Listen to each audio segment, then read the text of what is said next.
Good evening and welcome to Prime Business with me, Winston Taki. And our first business story. Government will today start the implementation of several interventions aimed at offering relief to farmers hit by the recent dry spell.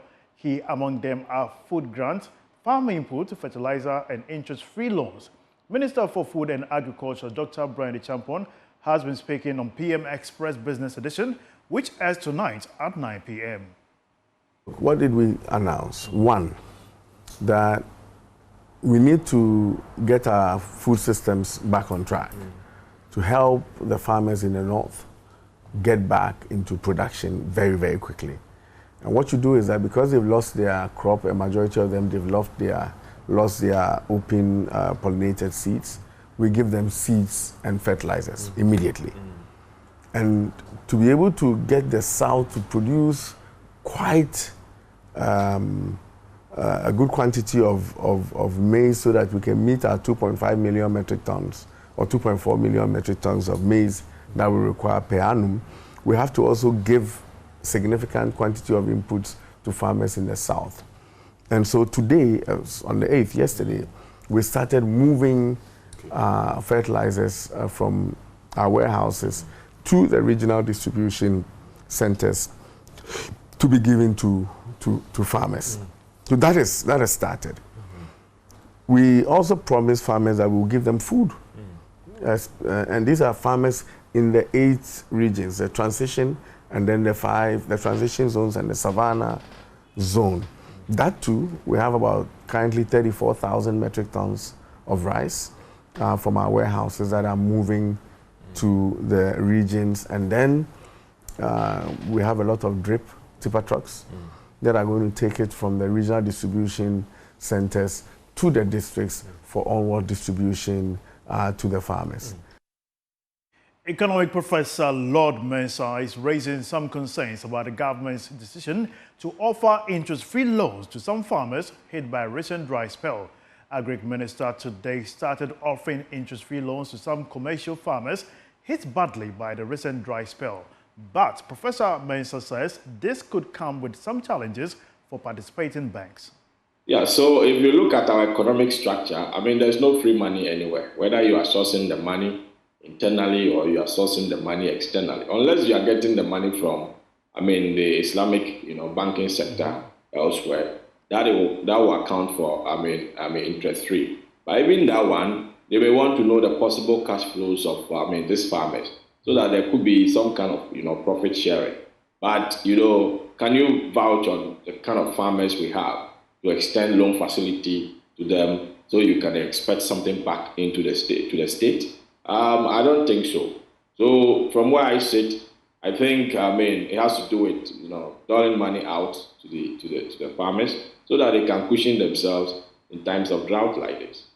Yeah, obviously, it is expected. Once government takes money from the banks and pass it on to the farmers and no returns are expected, obviously, and there's no price on the money, obviously you should expect that it will affect the balance sheet of the bank, because it's more or less, giving loans, which at the end of the day, you won't get it, back. Even if you are going to get it back, it will come with, some kind of depreciation or some kind of, distortions as far as the economy is concerned.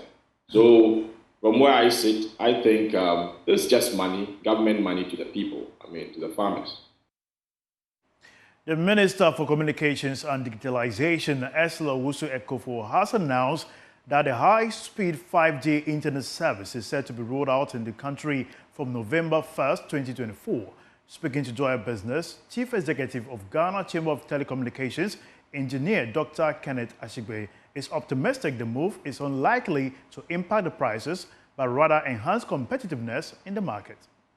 5G is not going to drop the cost. So now when you bring a player in the middle where the other players have to hop on them, then ordinarily what you would think is that how are you going to do the charges? Because whoever is running the platform would have to also make sure they have a margin on it. The network operator that is also going to hop onto that would also have to make sure that they also have a margin on it. But then the arguments have also, so which then could raise prices. But the arguments also have been made that the capex that operators would have to ordinarily have laid out, they now don't have to lay that out again. So that amortization that they need to do of the capital expenditure. So I'm sure if we do a good balance of all of that, then you're hoping that you will be competitive so far as 5G is concerned. And once you have other players, other services available as well, then and that's available to the whole market, then players will have to play on what additional service they are going to offer, and then you hope that the competition could also drive the price down. So it's not necessarily 5G going to drive the price down. Now moving on, as part of the Customer Service Week, the National Lottery Authority has been engaging its stakeholders. The move, according to NLA, is to appreciate its stakeholders and aid in the development of innovative programs. Here's more. At the stakeholder engagement, the National Lottery Authority says it is on a crusade to rid lotto industry of unlicensed practitioners, enforce compliance with regulations, and ensure that the public is safe from scams.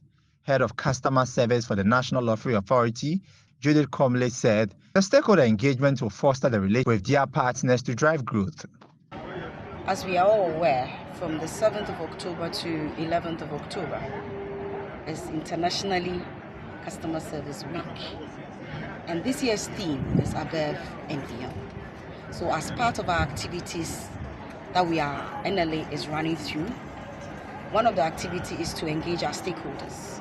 That is our collaborators, our lotto marketing companies, our private lotto companies, and our customers or our stakers to come in. Let's have an engagement. Let's sit down and have a chit-chat. Let's speak on how we can improve on our services, because customer experience is not about how I deliver to you.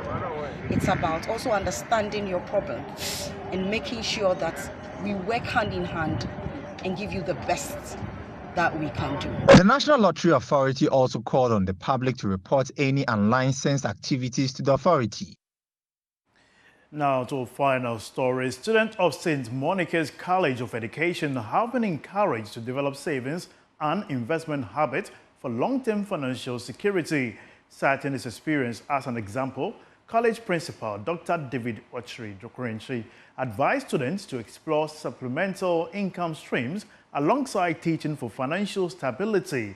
He spoke at the college's annual departmental conference themed The World of Work. Mohammed Nuruddin has more. That's how we wrap up for Prime Business here on Joy News. My name is Winston Taki. We'll be back with sports after this break. I didn't stop teaching. By 2013-2014, I had decided to go back to do my PhD. And there was opportunity for me also to do additional things. So I started my poultry farm. Okay, so I started my poultry farm. Principal of St. Monica's College of Education, Dr. David Koranchi, cautions against financial complacency, emphasizing the importance of saving for emergencies. Teachers, like other professionals, sometimes struggle with unexpected expenses due to lack of savings and investment. Dr. Koranchi urges his students to cultivate saving habits and increase their savings once they begin teaching. Don't just go and wherever you are placed, you go and sit there and you are saying that for teachers we are poor, for teachers we are poor. My wife, you started teaching here, 2001. She was the head of Department of Home Econs at St. Monica Senior High School, and she was selling spring roll. Early in the morning before we go mass, I've helped her to start frying of the spring roll. And that, you get it. So please, don't sit down. There are lots that you can use your free time to do. Operations team member at Ghana Commercial Bank Mampong branch, Collins Afrifa Inyako, cautions students on irresponsible savings and investments practices to avoid setbacks. Mr. Afrifa Inyako encourages students to seek expert advice for informed financial decisions. The money market, there is risk, but that's why I'm saying that with every risk, you have to be calculated with what you want. So the interest that you look at. So that's why in our part of the world, any person offering you more interest than the treasury bill rates, you should be careful. So you need to calculate the risk. If the interest they are offering you is more than the treasury bill rates, be careful. Students at the workshop expressed gratitude for the valuable insights on saving and investment. They commit to applying the knowledge gained to ensure financial stability. Okay, with investing, whatever money that I get, I'll make sure that maybe I buy shares in a particular bank so that it will later on generate money for me. And by investing too, I can invest in a business that I know would really provide money for anything that I want to do in the future. My salary, I'm going to save 60%, and I'm going to invest my salary more so that my finances will be stable. Investment is a habit one has to develop. So as I'm going out as a teacher and whilst I'm working and the government being paid for me, I will save some percentage for future unseen things. Head of the Social Sciences Department, Bosco Abuaji, says the event aimed to prepare students for the challenges beyond academia. Our purpose is to equip our students with the knowledge and skill. Aside having the academic knowledge, they also need the knowledge to live in the community.